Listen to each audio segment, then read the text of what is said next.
Welcome to this session, and a few words about me. My name is Eitan Blumin.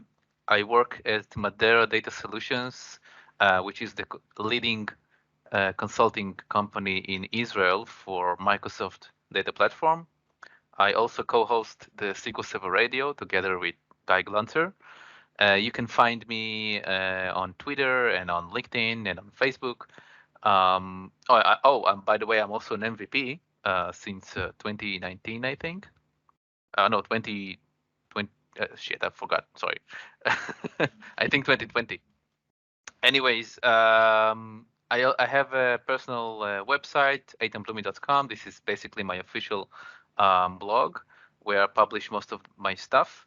And there's also a blog at the official Madeira Data Solutions website where I also publish stuff. And let's dive into this specific session, which is SQL Server Data Tools, or SSDT, tools and features for SQL Server DevOps.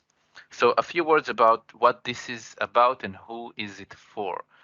So as Magnus said, this is essentially the third in a series of sessions. The first one was development lifecycle basics for DBAs, which I delivered in several meetups and sources. And the second one was SSDT methodologies for SQL Server DevOps. Hopefully, you're coming into this session after you already have the basis as a result of the other two sessions. If not, feel free to go ahead and watch the other sessions. You can find the links to them on my official website under the presentations page. And there's recordings of both. And obviously, this one will also be recorded. So you can feel free to go ahead and watch whichever one you feel is that you need based on what you're missing. Okay, so first of all, this is basically a recap. You're supposed to already know this, but just a quick recap. What is SSDT, or SQL Server Data Tools? First of all, it's a free tool from Microsoft. Emphasis on free. Not just that it's free, it's even free for the free version of Visual Studio. So you can even download the community edition of Visual Studio, and you can install data tools as part of the extensions or workloads that you have, and it's completely free. Essentially, it's a set of tools and project types for Visual Studio, as I said. Or more specifically, a combination of extensions and add-ons, the main one of which is the SQL Database Project. This is our main tool that we'll be talking about. This title, SSDT, also includes under its wing the BI project types, which are for reporting services, integration services, and analysis services. Those are installed separately as extensions. But semantically, they are also considered part of SSDT. We will not be focusing on these in this session. Once you install SSDT, you also get some utility tools, some kind of utilities within Visual Studio, which are Schema and Data Compare. You get the refactoring tool, and you have unit testing for SQL Server Database objects. And those are the type of things we'll be diving into. The most important aspect of SSDT, or the SQL Database Project, is the fact that we can use it for the purpose of automation.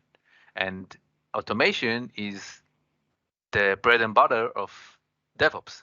This is how we implement DevOps in SQL Server.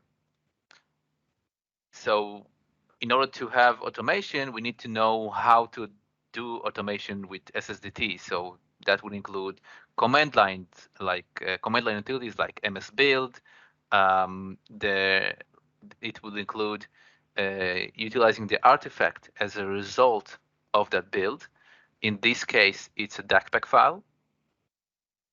Once we have the artifact, we can deploy it using the SQL package command line utility or using PowerShell. We also have the unit test project type, which is essentially it's a wrapper around a basic MS test. It's a very standard project type for QA. So there's nothing essentially new here. And it is executed the same way that MS Test, the normal standard MS Test, is executed using the MS Test exe utility or VS Test console exe utility. So this slide is the important things you need to know to implement automation for SSDT. But do we even have SSDT? I didn't even talk about it. How you get it? So as I said, it's part of it's a type of workload that you install. If you already have a Visual Studio installed, then you can go to the Tools menu and then Get Tools and Features. You'll see something like this. And the workload that you need to select is Data Storage and Processing, which is where you'll get SQL Server Data Tools. This screenshot is from an older version of Visual Studio, so it has a bunch of things that have disappeared since then, but essentially this is the important component that you need. And if you're first time installing Visual Studio, you will see this screen as part of the installation process. So you should select that as part of the installation. There's also an official website of sorts or documentation for SSDT. You can see the link at the bottom of the screen, docs.microsoft.com/SQL/SSDT. You can find more information there about how to install, how to use, and so on. So as I said, this is the third part of the third in a series of sessions, and I'm gonna make a quick recap of important SSDT concept. Just very high level overview. I'm not gonna dive in, but I'm gonna do this recap, sorry, because it's important to remember. So first of all, we need to remember that each project, each SQL database project in Visual Studio essentially represents one database. Each database that you have, you need to manage as a project. The artifact, as I said, is the DACPAC file. This is the one. This is the result of the build. This is what you take as part of your automation pipelines, and this is what you deploy to your target servers. Each object in your database is should ideally be saved in a single SQL script file. So you would have a SQL script file for each table and a separate SQL script file for each procedure, function, and so on. It's not a must. You can store multiple objects within a single script. The important thing is that they would be separated with the Go keyword so that each object would be in its own batch. That's the actual requirement.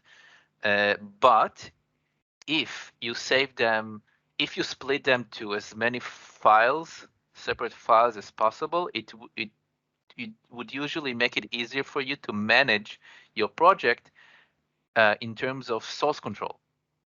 So you would have version history, separate version history for each file, because source control works based on files. So your version history would be easier to manage, to find who changed what in which object, because each object is represented as a separate file. But it's up to you. In terms of requirements, technical requirements, each object has to be in a separate batch. The project saves only schema objects. It does not save data. It's not meant for that. But it is possible to circumvent that using post-deployment scripts. You can post-deployment scripts as like free-form scripts. You can write whatever you want in them, and they would automatically run after the deployment of the project itself. So you can use them to, for example, maintain like a merge statement using some kind of single source of truth in terms of data. For example, if you have static tables, lookup tables, dimension tables, tables that need to have a certain state every time you deploy your project. So that could be ideal for that. The SSDT, in SSDT, while you develop, while you write, while you modify things in your project, there's behind the scenes, there's a design time compiler service, which in real time, in design time, or rather, it compiles your database and automatically finds errors. So if for example, you have like a syntax error in your stop procedure, you will see that like it's marked with red underline, just like a syntax error in in a .NET project, for example. So it's very, very useful. You can also use SQL CMD variables within your project, because the end result of a deployment or a publish of your project is a SQL CMD script. So it can utilize SQL CMD variables, and you can do all kinds of advanced things there. If you want to have, for example, dynamic object names or dynamic parts of stop procedures or whatever, or maybe some kind of complex logic in your post or pre-deployment scripts, you can use SQL CMD variables for that. Okay, so let's first start with an overview of the features and tools in SSDT that we are going to dive into later. So first of all, we will look at how to create a database project from scratch using the import feature. We will see how to create database references for either user or system databases, and the scopes can vary. It can be a same database or cross database or cross server. We can also develop SQL CLR assemblies within the same project as our database project. That means that you will have SQL objects alongside DLL, like or rather not DLL. What's the CS objects, right? CS objects that, for example, if you want to develop C# assemblies, so those source codes of both SQL and C# or .NET rather would be side by side in the same project. Within the SSDT, we also have very useful windows, SQL Server Objects Explorer and SQL Query Editor. They both have their own uses. And we have a very useful Refactor tool, which can be used to easily rename objects. We can use it to easily move objects between schemas. We can use it to fully qualify names, which means, for example, if we have select asterisk or select star, we can use expand wildcard. Sorry, that's the fourth point. Fully qualify names, that means if, for example, if you have select from table, it will fully qualify it as select from schema.table. And that could be useful for all kinds of stuff. We also have a unit test for database objects. And we have the schema and data compare utilities, which are basically based on Redgate technology. And we have publish profiles, which we can configure for reusability we can easily configure how we want to deploy our objects. For example, which object types we want to ignore, which object types we want to allow dropping or not allow dropping, which objects we want to compare or not compare. All of these things they take time to configure, but once we do, we can save those configurations as profiles and then reuse them very easily, also during automation. Okay, so let's start with a demo of the first thing. So I have Visual Studio here. I'm creating a new project. Let's say SQL, there we go, SQL Server Database Projects, okay. SQL Friday DB, gonna call it. Let's create it.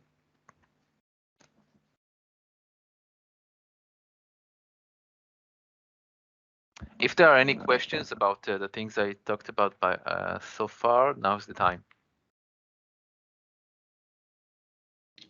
Nothing so far in the chat. So people, don't be shy if you have any questions. Just go ahead.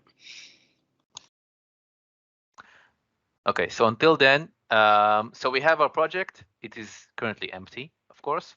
And let's go ahead and start by right-clicking on the project and clicking on import. We have a few options to import stuff. We can start with either importing a SQL script where we have create scripts for something. We can import for a DACPAC file if we already have one, or we can import directly using a database connection. So we'll start with that. We'll start with a connection. Let's say, yeah, let's go ahead and start with that. We have a few options here. We can create new solution, maybe at the source control. We can decide on the way the folder structures would be. For example, we want either based only on schema or separate only by object types, for example, tables, procedures, functions, and so on. Or we want to have both schema and object types. So we have DBO procedures, or maybe data warehouse, and then procedures and tables and so on. It depends usually on how your database is structured. If you have lots of schemas, and each schema has a different use, a different meaning, that you may want to use the folder structures of schema and object type. But if not, then it's best to simplify your folder structure and remain with just an object type. In this case, I'll go with schema and object type. Let's import logins. Okay, import database settings. Yeah, let's go. Start.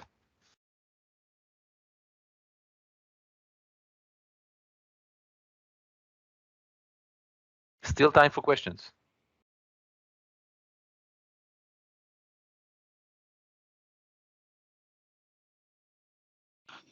I see we have lots of people from Sweden. And if you ever did a presentation in person in Sweden, you would know that there are no questions. I see. Okay, so the import is complete, and then you can see I chose the folder structure to be schema and object type. So all of these folders that we see here are schemas, and under each we would see another folder level for the object type. So we have just tables here. Let's see, application. We have tables and store procedures and functions.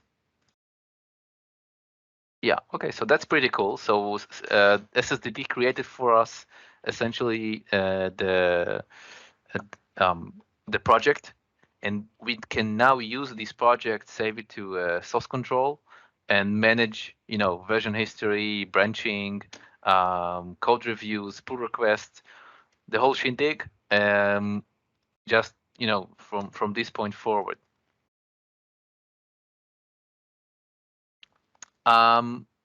Let's go ahead and demonstrate database reference.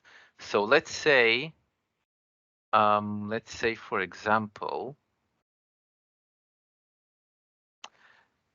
Okay, let's do something like this. I'm going to create a new folder here.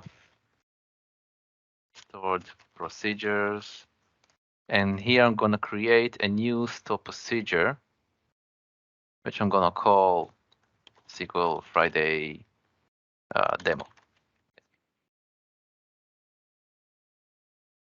And what this procedure will do is something very stupid. It will query the name of all columns belonging to a certain table. Okay,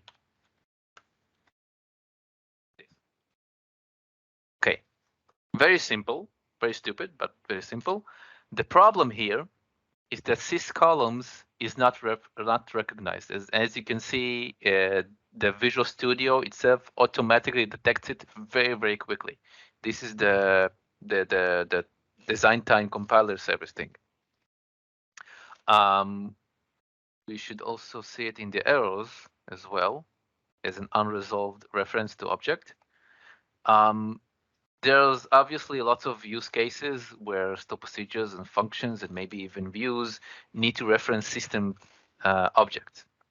But if we have something like this, and for example, now I want to build this project in order to create a DACPAC file, it may fail or maybe just show warnings. Okay, maybe I have some configuration here. Oh, it has multiple references to system objects, yeah. Sometimes it could just show warnings, but sometimes it could fail. For example, what if I have multiple databases? For example, let's say, yeah, let's go with something like this. So has select from, let's call it mydb dot dbo dot mytable, right? Yeah. Let's see if it still goes through the build successfully. Oh, yeah, okay. That's interesting. I guess sometimes it works. Anyway, it may fail during deployment, or maybe I have something special here that maybe store procedure is a bit lenient. Maybe functions would be more strict, or views. Anyways, what I want to show is that in order to resolve these reference errors, we need to add references, or rather database reference, in order for this to work properly. So under our project, we have this thing called references. Right-click, add database reference.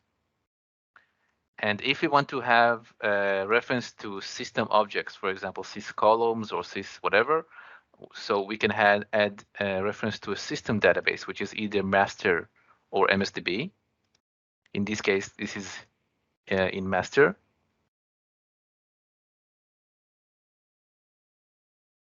And yeah, okay, we can go ahead and click OK.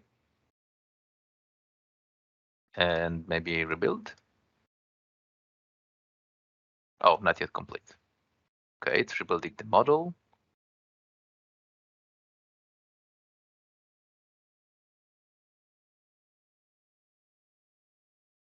As you've seen, I can also add references to MSDB. For example, if you want to have some kind of management code related to jobs or something like that, you can also have that.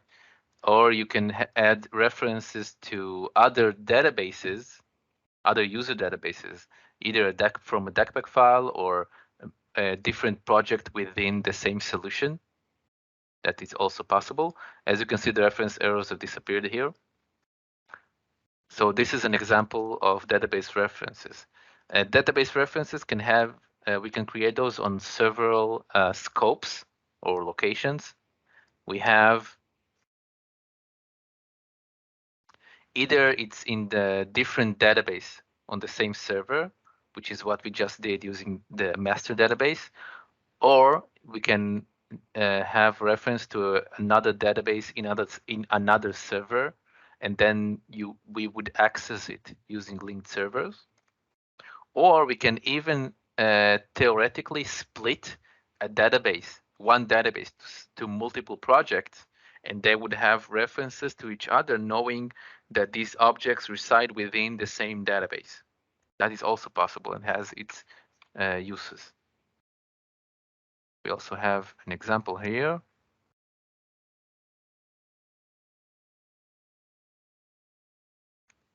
So this is, for example, how you would use a reference to a different database in a different server. So you can see there's a 4-part name here, the linked server, basically, the database name, schema, and table. And obviously this changes based on how you, based on the location that you chose.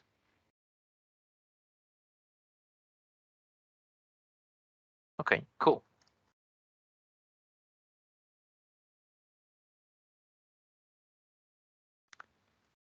Next, let's see. What if I want to have a CLR object?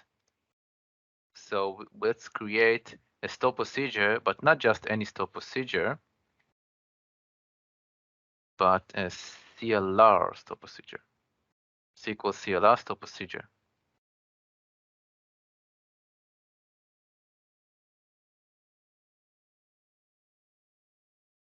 Once I do that, I'm going to see a CS file, basically, and this is .NET code. I can develop a store procedure here in C#, write whatever it is I need here, and it will be deployed automatically as part of the project to the same database. It will create an assembly called, actually I can tell it, I can configure how it would be called. For example, if I go to right click on the project and then properties and then go to SQL CLR, I can say what would be the name of the assembly, which would contain all of the C# objects that I created here. What we did would be the default namespace and so on and so forth, the permission level, the .NET Framework version, and all of those stuff that we don't have time to go into. But just so you know that it is possible to maintain source code for CLR objects here as well. And that can be very, very useful. Even if you don't have the source code for your assemblies, you can still add references. Pay attention that I add a reference, not database reference, but just a reference. And these would be assembly references, right? DLL assemblies. So for example, I could browse if I know that I have a DLL file, which is essentially in a CLR assembly. I can browse for it and add it here to the project, and it will be part of the deployment, part of the project.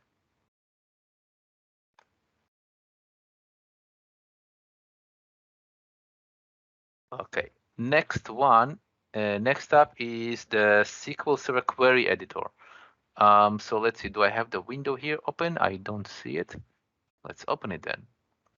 View SQL Server, no, not this one. Where's the query window? Query window.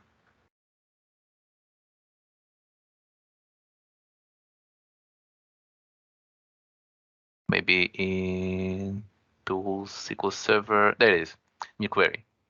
So it's Tools, SQL Server, new query. And I can choose the connection. And you may have noticed that this is very, very similar to basically Management Studio. I can use this window as a replacement, essentially, of SSMS and connect to any database and run stuff, whatever. Maybe I am a SQL developer. I don't necessarily have to use SSMS in order to do stuff. I can, as you can see, have just write queries right from within Visual Studio. We also have a window called SQL Server Object Explorer. which is here. View SQL Server Object Explorer. This is how we find it. And the interesting thing here, this is comparable to also the Object Explorer in SSMS, and we can also use it to connect to an actual database. For example, this is my local database, and what I would see here is essentially the same thing I would see if I was to connect here using Management Studio. The really cool thing here is that I can do the same from my project. So I have this database project here, and I can see that the objects here the same way I would see them as if I was viewing this database using SSMS, even though this is not an actual database. This is a representation of my project here. Now the difference here is that these are folders. Okay, if I go here, I go open folder in Explorer, I can see that these are folders. These are actual folders, Windows folders, right? DBAs, procedure. You see, these are actual folders, but they don't really have a meaning beyond making it easier for you to manage your files. It doesn't really have any impact on anything during the deployment or during the build or compilation or validations or references or anything. It is not used for any sort of logic. But what we see here is a representation of, as I said, the actual how we would see the same database in SSMS. So this does not change, regardless of how you manage your objects in folder.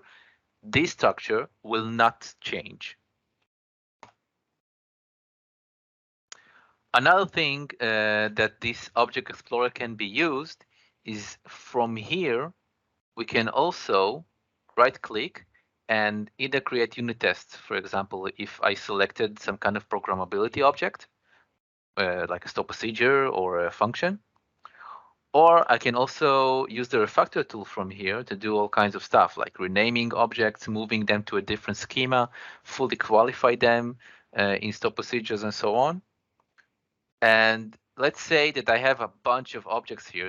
As you can see, that there's a lot, and it's very difficult to find any one particular thing.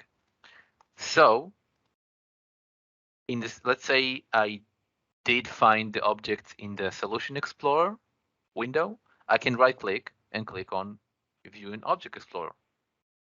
And then you can see it right away. It gives me, it focuses on the object in the Object Explorer window. I can also do it the other way around. Right-click on an object, select in Solution Explorer, and then it focuses it in the Solution Explorer here. And I can see where the file is located.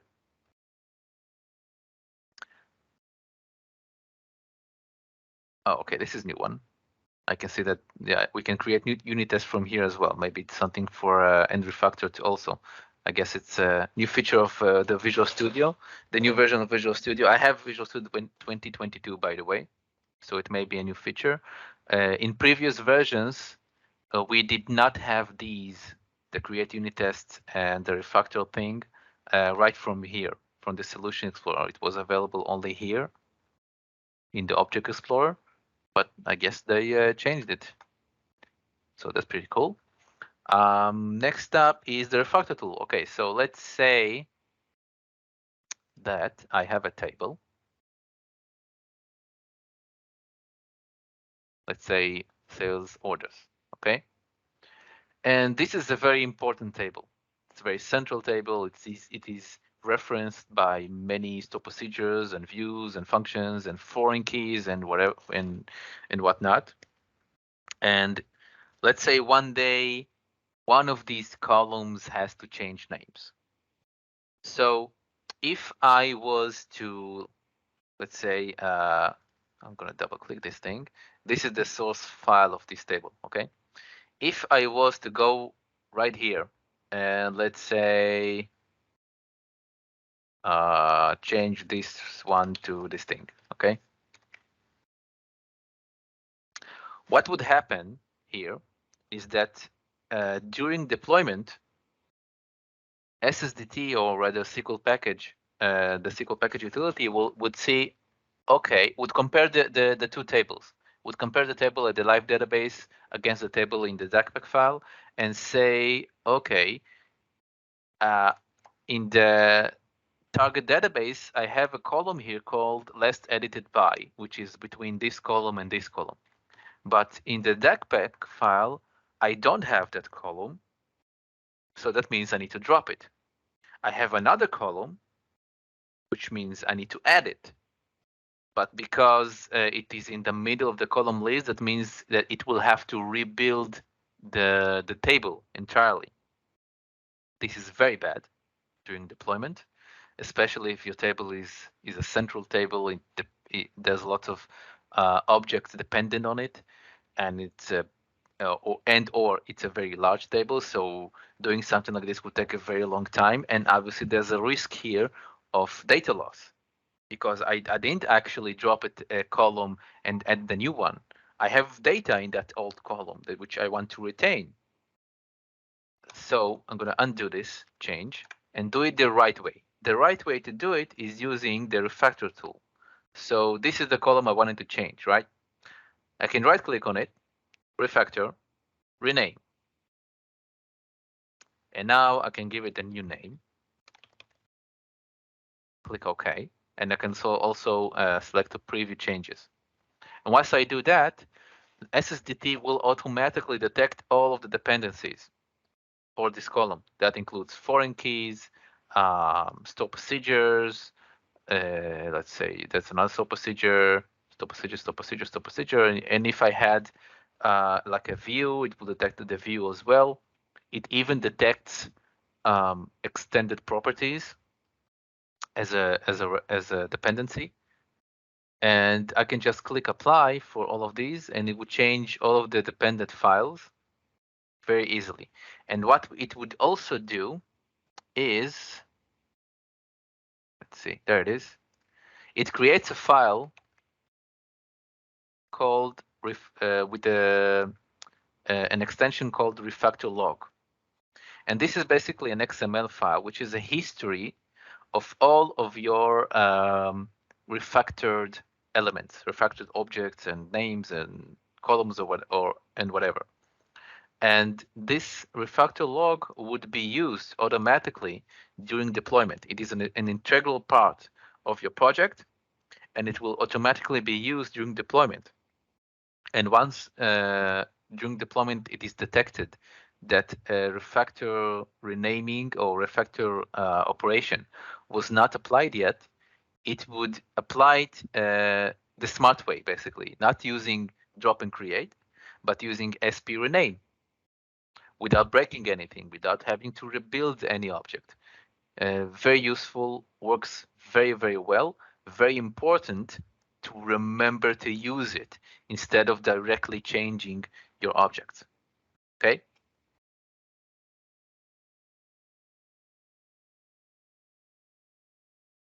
Another thing here, as I said, in the Refactor tool, I can also use it to move to schema. So the original schema for this thing is sales. I can move it to another schema called, let's say, DBO. Click OK. It's very similar to the rename. I can also preview the changes. And very similarly as before, it detected all of the dependencies. Now it will detect all the dependencies on the table and change the schema name from sales to DBO, essentially. Okay. And once I do that, that will also be added to the refactor log. And during deployment, the tool will know to use alter schema transfer instead of, again, dropping and creating it as if it's a different object. And then obviously it will be much faster. There is no risk of data loss, and it will be very quick. Okay. Fully qualified name. Yeah, sure. Go ahead. Question. Or there were 3 questions. 2 of them are about VS Code and Azure Data Studio. I think I was able to answer them. That there is a SQL Database Project for those products as well. It is not fully feature compatible with SSDT, but they're working on it. So basically that. But the one I couldn't answer is the one from Alexander Lutsky. How can you manage the tables which are created based on metadata in other tables? For example, partitioned tables based on metadata, etc. Partition tables. Well, those are not. I mean, every partition is not a separate object. It is. Let's call it. It is a property or an attribute of the partition function and partition schema, which says how the table would be partitioned. But the table itself, it doesn't change when you split, when you add or remove partitions. What would change are the partition functions and schemas. You can have partition function schemas in your project. There's no problem with that. Although it is understandable that those would be more flexible, more lively. So we wouldn't want, as part of our deployment, to override our partition ranges, right? So during deployment, there's a way to configure that to ignore essentially partition differences in partition ranges. I have a few more slides before I get to that, but I will talk about it. Okay. Cool. Let's see. So this was the Refactor tool. Unit testing. Okay. Let's say I have this stop procedure here. This is tables. Oh, it's right here. Okay. So let's say I have this stop procedure here, and I want to create unit test for it. I can right-click on it and select Create Unit Test. Again, this is Visual Studio 2022, so this is available in the Solution Explorer window. If you have an older version, then you will have to find it in the SQL Server Object Explorer and do it from here. So once I do that, right-click and select Create Unit Test, I have this little wizard here, which I can use to select which programmability object I want to add to my unit tests, or basically my test project. This is basically a way for me to request templates. Okay, each object that I select here, it will create a template for me to design the unit test. So let's select a couple of those here. And let's call it SQL Friday test project. And then within each project, let's say I could have an existing unit test project. I could also add to an existing one and create a new class, or insert a unit test to an existing class. So let's say SQL Friday unit test 1. Okay. It will create the MS test project now, and then it will ask me for configuration of the unit test. In a moment, it now generates the MS test project.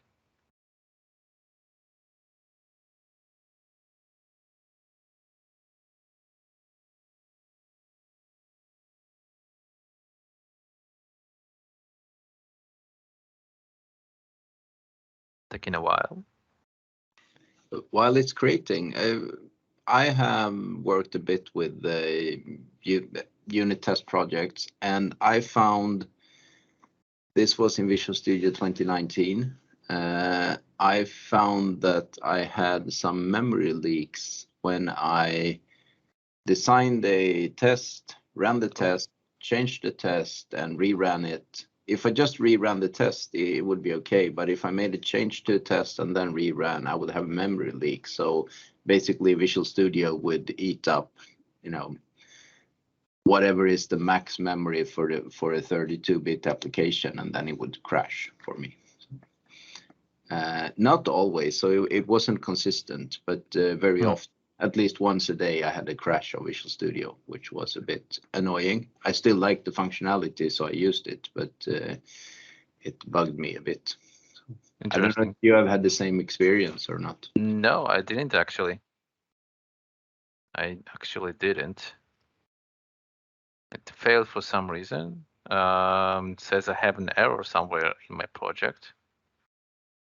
Not sure why. Let's try again.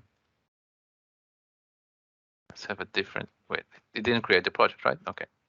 So let's have a different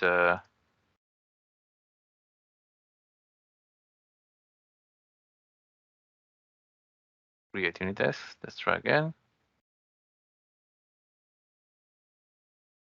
About that, by the way, Visual Studio 2022, for those of you who don't know yet, it is now 64-bit. It is the first Visual Studio since ever, which is 64-bit compatible. And all previous versions of Visual Studio were strictly 32 bits. So that had all kinds of issues, especially with crashes and memory problems, just like you described. So it is quite possible that if you install Visual Studio 2022, you may not have that problem anymore. Okay, maybe there's something in your project that is overwhelming the memory, and maybe if you switch over to a 64-bit IDE, it could resolve it.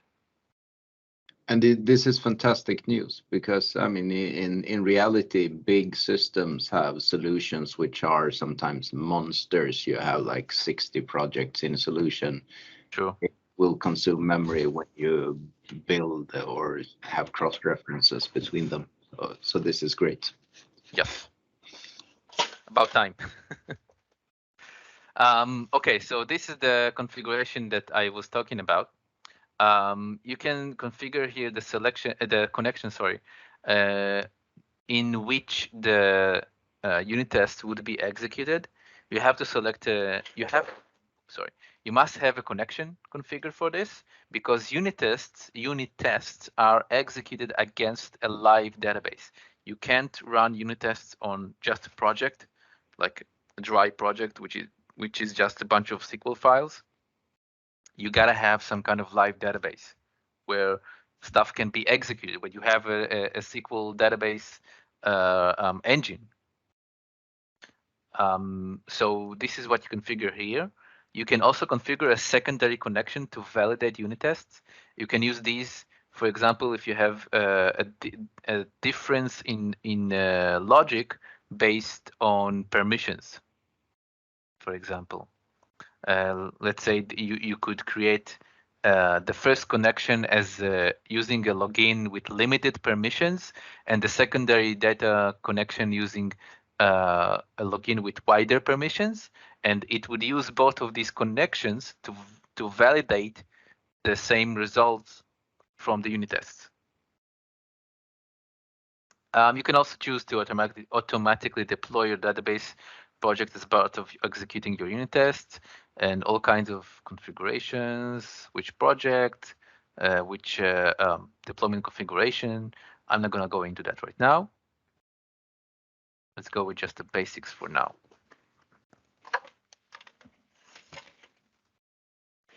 Okay, so this is the template that I was talking about. This thing here. If I was to select multiple objects, multiple stop procedures, that would each show up here as in this drop-down box. I can also add stuff here manually. I can also change this. This is just a very basic template, right? It doesn't actually do anything besides execute the stop procedure using some kind of default values for the parameters. You should change here whatever needs to be changed in order to run the actual unit test as you want it to be run. And the important part here is this window, these test conditions. Okay, this is the important part here. You can add multiple types of test conditions here. Okay, we have data checksum, which validates very specific data that is returned from select result sets, or we could validate whether a result set is empty or not empty. We can test on execution time. We can validate an expected schema, such as a list of columns, data types, and so on. This is This is a default test, which means that if you have this test, and if you notice here, it is already here. Okay, each template like this that you create would always have this thing automatically added. If you have this and it's enabled, then the result of this test will always return as inconclusive. And this is essentially the same as saying my tests are not yet implemented. Okay, so as part of your work, you're supposed to add here all of the tests that you need to add and then remove this one. Okay, you need to delete it. Delete it like this. Okay, and add what you actually want to add. And also you have pre-test and post-test for each of these tests, which can be used, for example, to prepare test data, and then clean up and stuff like that. These are optional. As you can see, that right now there's nothing here, but you can add those. And on the one hand, I created this as a sort of template, but I can also create an empty one. See, and there's nothing here, no template, no nothing. And I can do whatever I want here, basically. I can select from a view. I can just write in whatever query that I want. And this will be a test that I can create from scratch.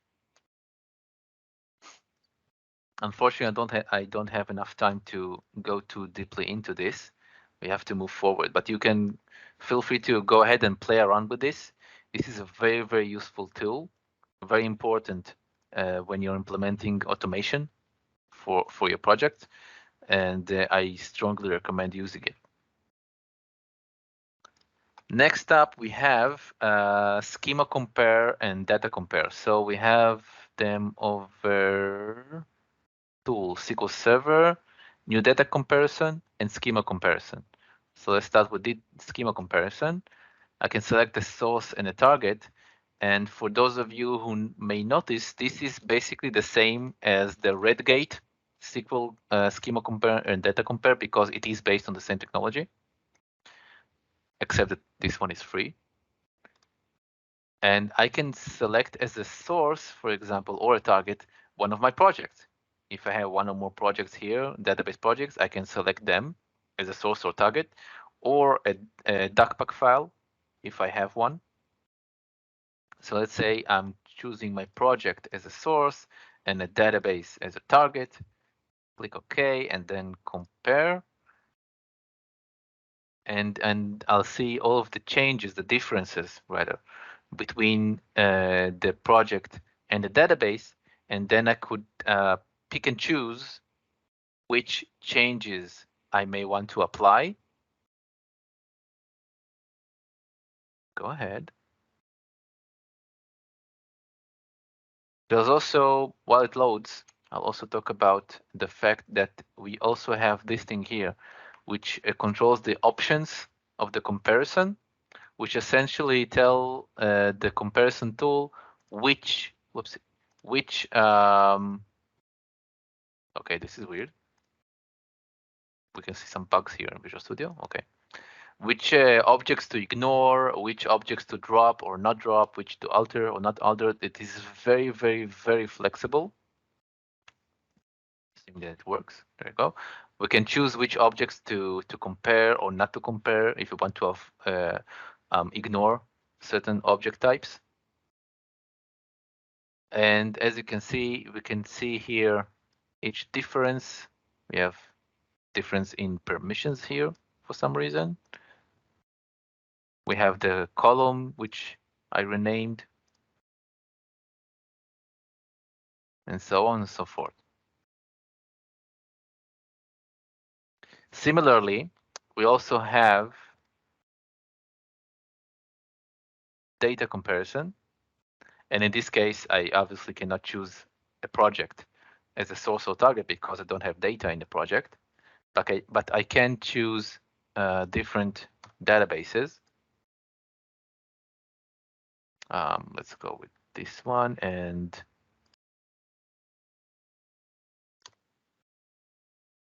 this one. Okay, and I can choose which records to compare, only different or only in source, only in target. I can also show the identical records, usually not.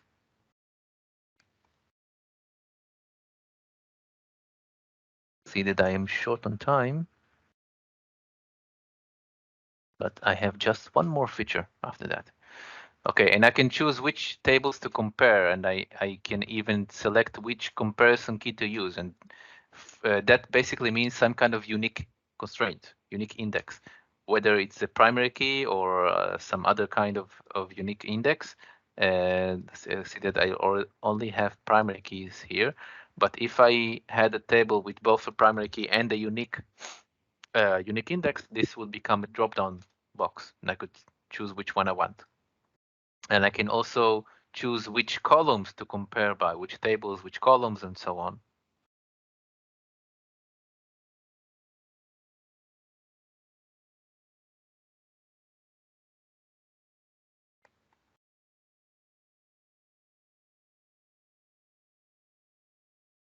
Hopefully this doesn't take too long. Yes, I'm afraid it's going to take too long. I don't have time for that.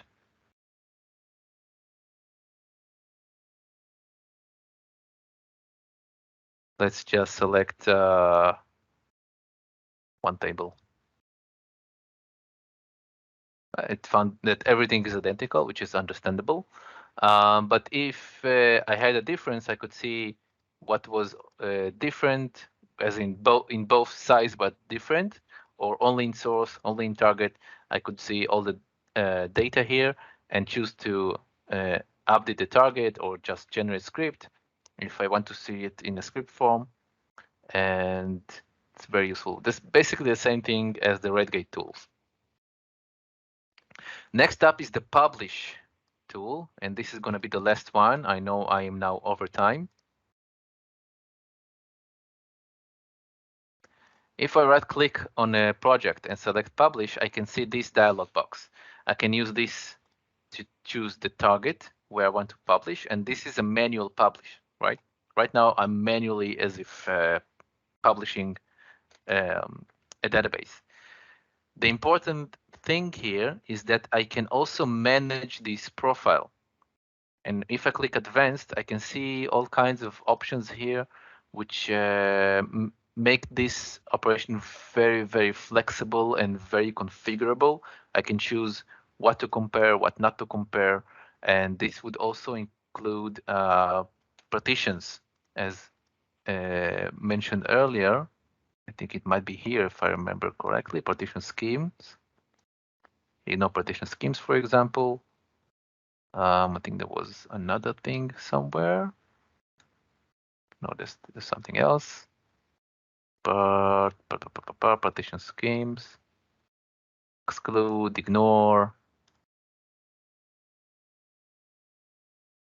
Maybe there's something here as well. No, this is a higher level. Okay. So these are like high-level configurations, and these are like drill-down configurations, specific object types that I want to compare, not compare, drop, or not drop, and so on. Very, very configurable, very flexible. And let's say once I save, I choose all of these settings as I feel like it, I can create a profile or save profile as. And this is basically an XML file, okay? So I already created the profile, and it would show up here in my project. Here it is, publish.xml, this one. and I can double click on it. Once I do, I will see again the same publish dialog box, and the settings that I changed earlier will be retained. If I have multiple published profiles, I can load them. If I have multiple files like this, and obviously the settings will be applied. And during deployment, I can have send like as a parameter the published profile, and I could have, for example, different published profiles dedicated for different targets. Let's say I have a separate published profile for my test environment, a separate one for my production environment, and so on and so forth. It's very, very flexible. And also, as part of the process of publishing a project, I can also register the database as a data tier application. And then also block publish when database has drifted from registered version. For those of you who are not familiar, this is the same as going in your management studio and clicking on, say, tasks, and where is it? Help me recall where it's located, because I don't remember. It's somewhere here. At the bottom. At the bottom. Oh, here. The next group up, extract, deploy, docbox. Here it is. Which one was? Oh, register. Oh, I think it's already registered. That's why it doesn't show up. Maybe I choose a different one. Tasks. There we go. Register. Okay. So it's the same way. Same thing as doing this thing, which creates like a version management sort of thing, and it detects version drift. And I could use it, for example, to enforce to avoid deploying if version drift was detected, so that I would not allow deployment, automated deployment, if someone directly touched my database for whatever reason. So that is also an option. Oh, wait, so I forgot one more thing. And I can either publish the project to apply the changes, or I can click on generate scripts, and then I will only be presented with the published script, which would have been executed against the target had I published it. So I can use this, for example, as a sort of review to make sure that whatever is happening as I expect it to happen, and then review this thing and see, yeah, okay, these are the changes I want, and everything is as I expected or not expected. Change things as needed accordingly, and then I can do it again and publish, for example, if I confirm it, and it will do all the changes as needed.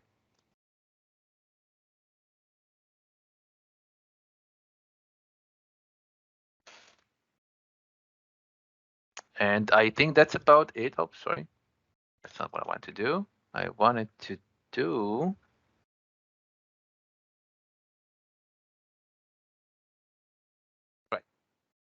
Okay, summary. So we can create a database project from scratch using the import wizard. We can create database references if we have dependencies between different databases. We can maintain SQL CLR objects within the same project. We have the Object Explorer, SQL Server Object Explorer, and the SQL Query Editor as very useful tools. We have the Refactor tool, which is very, very useful for making changes that would otherwise break our deployment. And we can also create unit test projects.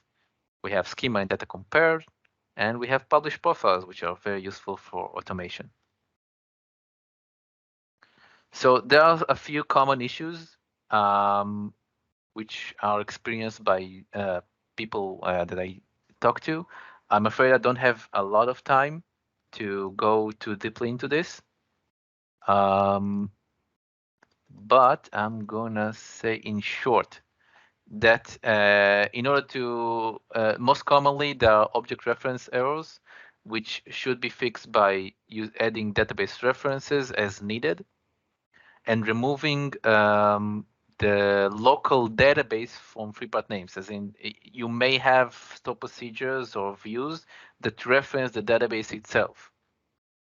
So if I have like a database called SQL Friday DB, and within that database I have a store procedure which queries from SQL Friday DB.dbo dot some table, the best practice is to remove those, to have only two-part names references. If I have a three-part names, it's only because it's another database. Okay, it's a best practice. There's all kinds of common issues, which I'm not going to go too deeply into.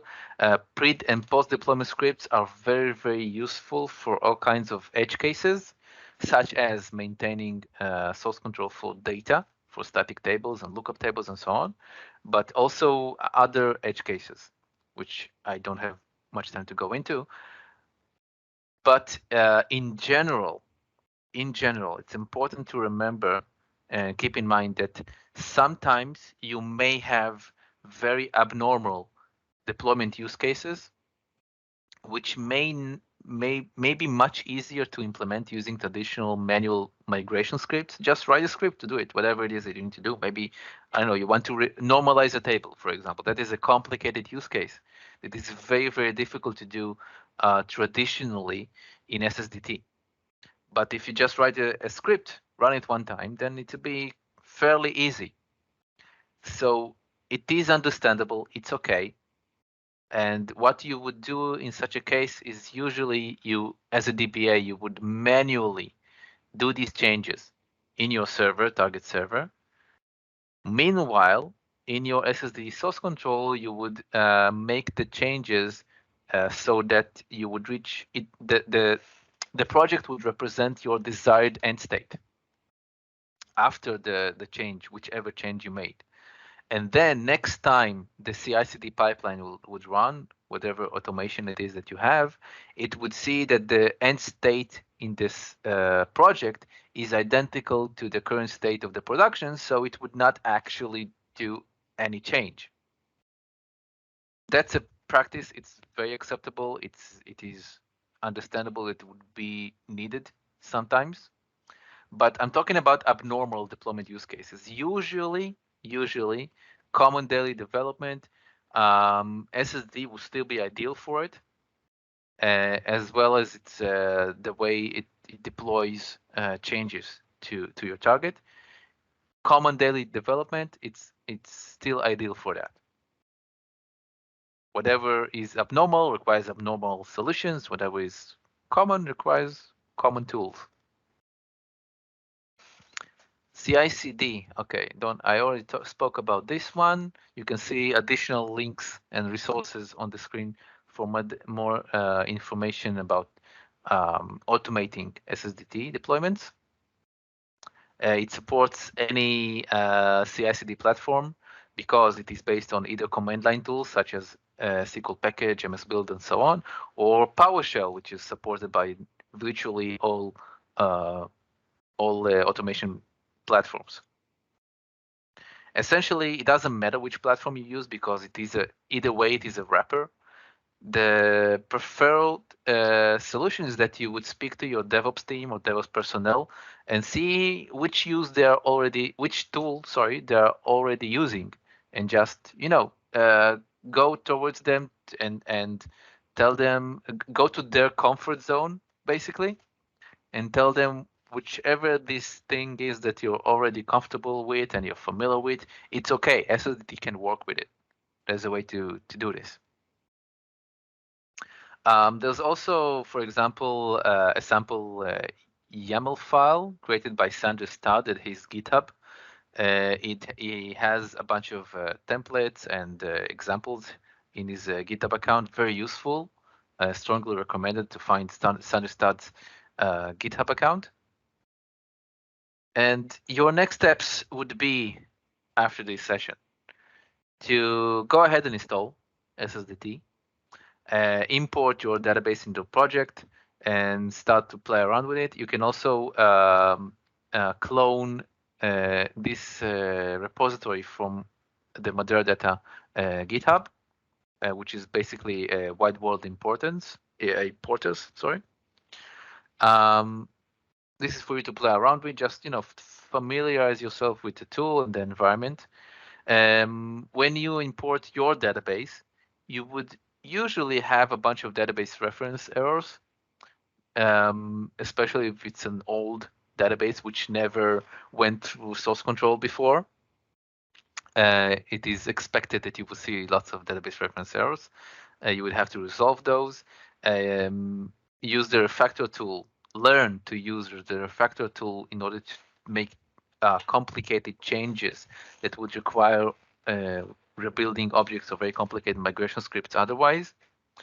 And then you can obviously add your project to source control. From source control, it should be easy to automate it in a CI/CD pipeline.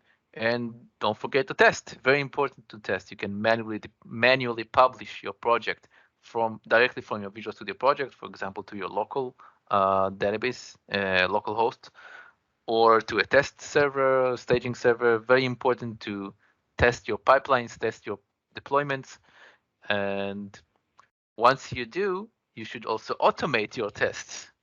But that's a different discussion that goes deeper into CI/CD in general. Madera Data Solutions also has an offering for that, for basically mentoring and training organizations to help with implementation of DevOps practices for SQL databases. I'm not going to go deeper into that because it's not the place. There's also additional resources. There's a very good lecture by Brent Ozer that introduces you to GitHub. The Azure DevOps Duet, very popular presentation by Kevin Chant and Sander Stad. They present it in basically every conference, I think. Yeah, I think there must be hundreds of YouTube videos from there, and they change them with every presentation, so it's kind of fun to follow. Yeah, they keep changing and improving them. Also check out Sander Stad's GitHub account. He has a bunch of very useful templates and example scripts on his account.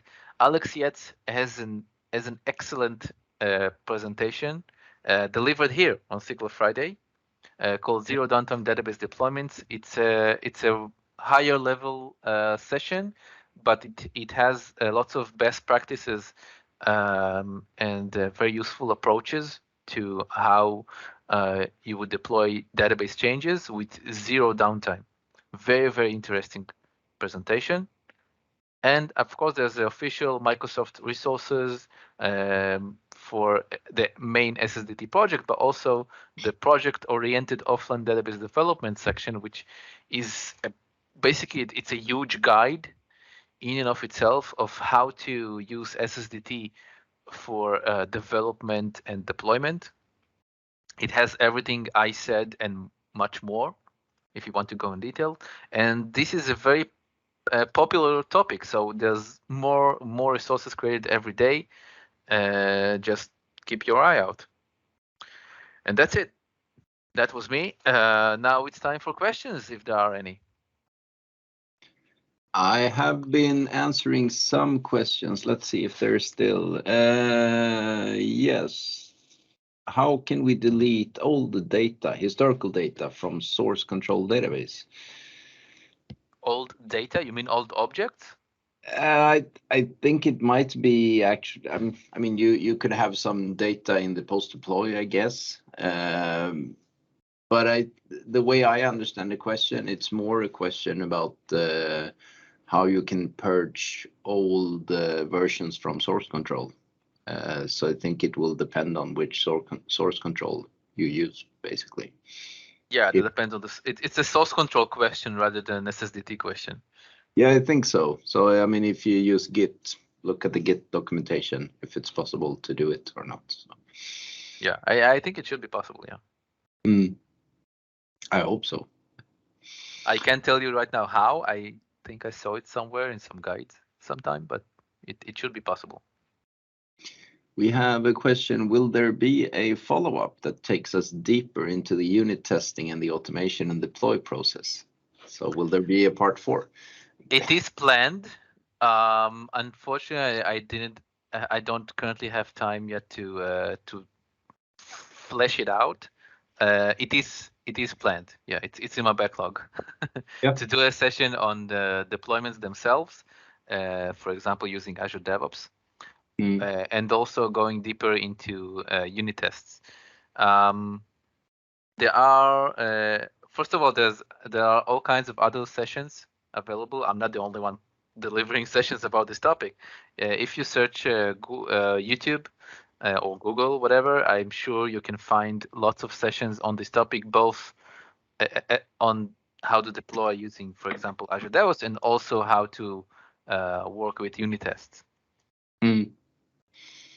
I don't know. I tried to search for it. I did one on the previous PAS summit about unit testing. I was comparing. I mean, it's still on a basic level, but I was comparing the MS test projects and T-SQL-T and gave a few examples.